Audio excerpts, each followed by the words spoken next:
Halo teman-teman semua, welcome to my channel, Pensilnya Pena Channel.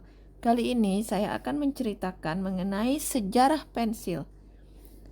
Tahukah kalian, pensil dalam bahasa Yunani itu disebut sebagai graphein, yang berarti menulis.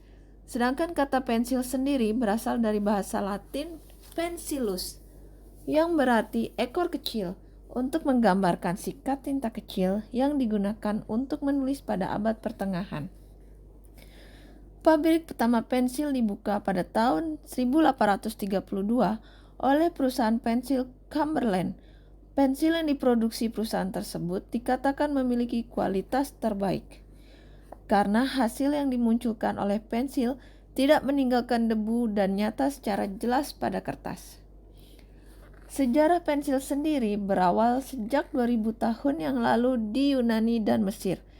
Saat itu dikatakan bahwa manusia menggunakan gumpalan tinta untuk menggambar simbol di kulit binatang. Di sisi lain, orang Mesopotamia kuno menulis dalam tulisan paku dengan menandai tablet tanah liat dengan batang buluh atau logam. Penemuan pensil modern bertepatan dengan penemuan zat yang disebut grafit, yang mulai digunakan sebagai alat tulis di pegunungan Cambrian Inggris pada tahun 1564 dengan membungkusnya dengan kertas atau melilitkannya dengan benang. Tetapi grafit yang mudah habis membuat Jerman melakukan percobaan pencampuran belerang ke dalam grafit. Walau begitu, pelukis Prancis Nicolas Jacques-Conte adalah orang yang mampu meningkatkan kualitas pensil secara signifikan.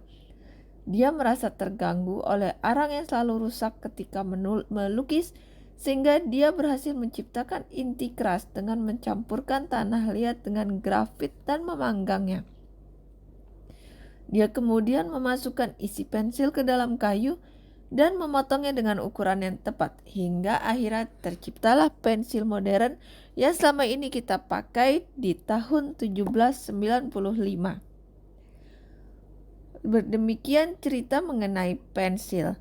Dan tahukah teman-teman bahwa pembuatan pensil juga menghasilkan berbagai jenis yang dalam bentuk yang berbeda. Dalam proses pembuatannya, pensil sendiri dibagi menjadi yang lembut dan keras.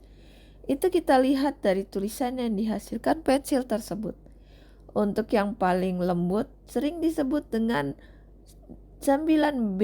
Jenis B ini digambarkan sebagai hitam. Artinya, semakin tinggi B, maka semakin banyak grafit yang terdapat dalam tulisan yang dihasilkan pensil tersebut. Sementara pensil HB itu digabungkan antara H dan B.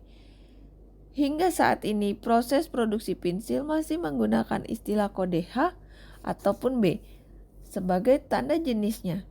Jenis H dan B menjadi tolak ukur tajam karbon yang terdapat dalam kandungan pensil tersebut.